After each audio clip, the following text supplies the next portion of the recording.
one night, I was afraid that my house was on fire. It seemed as if the whole peninsula were bathed in light. However, when I turned the corner, I saw that the bright light was coming from Gatsby's house.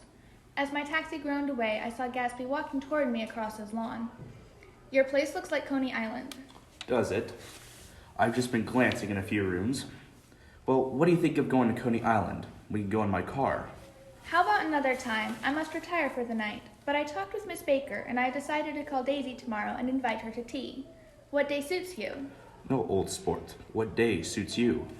I considered a moment, knowing that Gatsby would only be moping about if the day were too distant.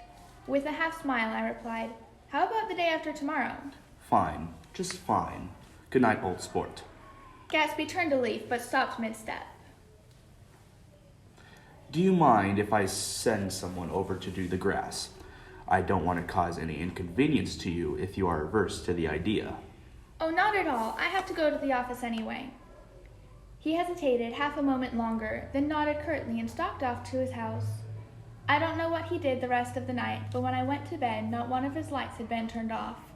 I woke up to the sound of my lawn being cut and my bushes being snipped, by Gatsby's servants, I assumed. During the lull at the office, I picked up the phone and dialed Daisy's number. The phone rang several times before one of the servants answered it. I asked for Daisy and had to wait a few moments longer before I heard her voice over the line. "Hello, Nikki. You never call during the day. Is everything all right?" "Oh, don't worry, Daisy. Is Tom there?"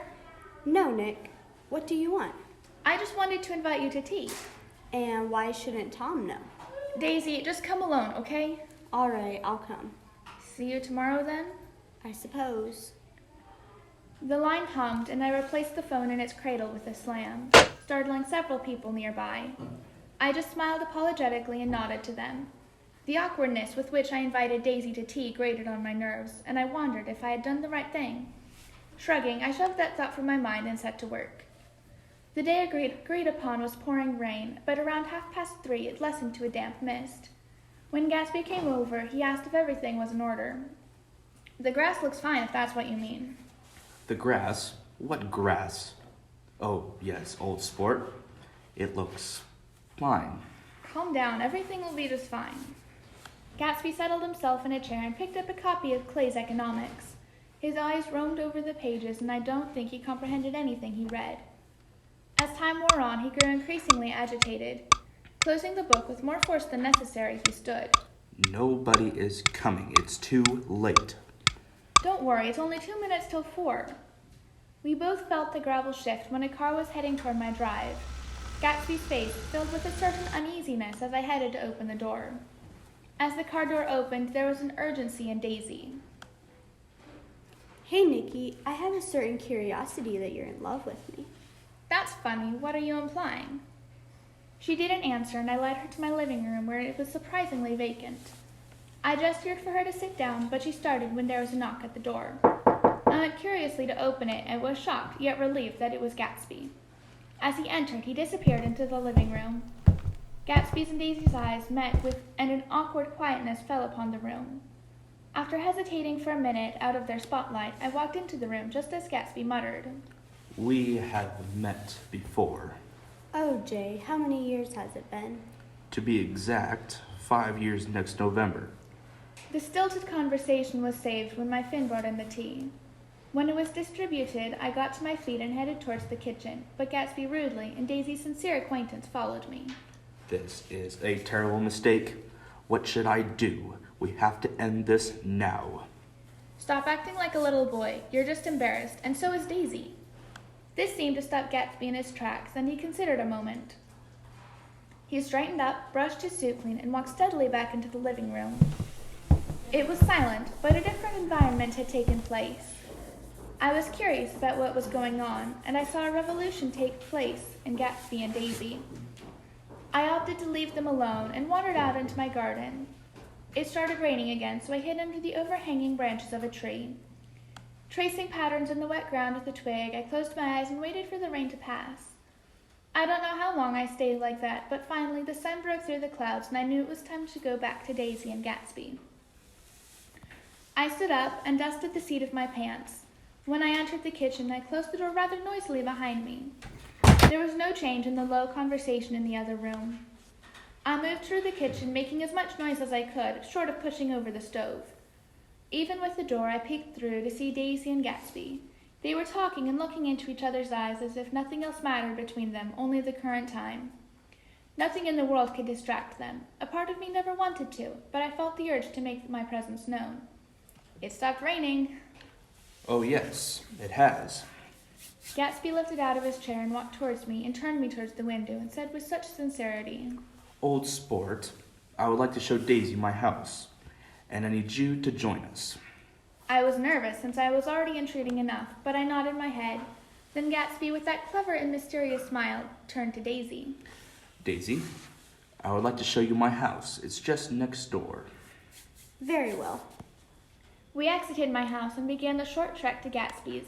But as we entered through the archway, Gatsby's residence looked more into plain sight than it ever has. Daisy fell in full astonishment. You mean this is all yours? I was also surprised because I didn't think it was a big deal to Daisy, reason being of the luxury she already lived in with Tom. But she acted like she had never seen such a place before. Oh, just wait, Daisy dear. You can never judge a book by its cover. Gatsby led us inside where it seemed different than the past other times I had been there. It was more shimmering and everything in the rooms came to full light. I thought maybe it was because a party was not going on, but maybe it was of the relationship between Gatsby and Daisy that was starting to be reattached. We wandered throughout the house and eventually came into Gatsby's apartment. Gatsby was embarrassed and distraught as he tried to revalue everything in his house to a new level. But Daisy's response was vivid as it began to draw her away from Gatsby. Gatsby stormed around his room until he opened up 2 big cabinets that were filled to the brim with expensive suits, dressing gowns, and ties. I got myself someone who buys me the grandest clothes in England. Gatsby began throwing numerous shirts before Daisy, causing her to collapse from overwhelmingness. Then Gatsby, smiling, and I in complete mystery, heard Daisy whimpering softly. Gatsby rushed down close to her. Daisy, what is wrong? I have just never seen such beautiful shirts before. Without any response from Gatsby, he and Daisy just looked at each other. Several minutes later, Gatsby continued the tour of his house, and eventually we ended up in the library. Gatsby then retrieved an elaborately bound book that was displayed in a prominent place on a shelf and began showing Daisy. Are all of these clippings really about me, and where did you get them? I waited for you through those 5 years, but unfortunately you chose Tom instead, because I wasn't exactly what you wanted at the time. But I am that man now, aren't I? Well, yes. Let's find something else to talk about, shall we? Well, there's a man here by the name of Klipspringer that is marvelous at playing the piano. Daisy dear, would you like to make a request? Why, yes, I would. I would love to hear The Love Nest, as it is my favorite. Wouldn't that be lovely, Nikki? Yes, it would. Why don't I go look for him and give you two some time to talk? Before either Gatsby or Daisy had a chance to demand me to stay, I roamed the halls trying to locate the esteemed pianist. As I returned with Klipspringer, he protested profusely, but against his will, I led him to the piano and opened it for him. I bent low to his ear and announced the requested song. He began playing. Oh, Jade, don't you remember this song? It was our song when we first met. Oh, yes, I do. After Klipspringer had finished playing his song, the conversation between Gatsby and Daisy started up again, until Daisy wandered out over to the window and sat in the window seat. Klipspringer continued playing softly. Look out the window. The sun has started to set. The mist had parted to allow a pink and golden billow of foamy clouds above the sea. Gatsby let himself down by Daisy, and it seemed as if they were in a trance. Gatsby pointed across the bay. If you look, just there, you can see the end of your dock. There's a green light that's always shining there. Daisy nodded and leaned her head against his arm. Only Klipspringer's soft playing broke the silence.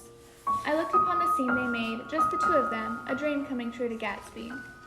Though the sunset remained, it had started to rain again, and I decided to use it as my excuse to leave. Before I headed out the door and down the marble steps, I glanced back at them one last time. Gatsby was adjusting himself closer to Daisy, and in complete silence, emotion, and warmth, it was the beginning of summer.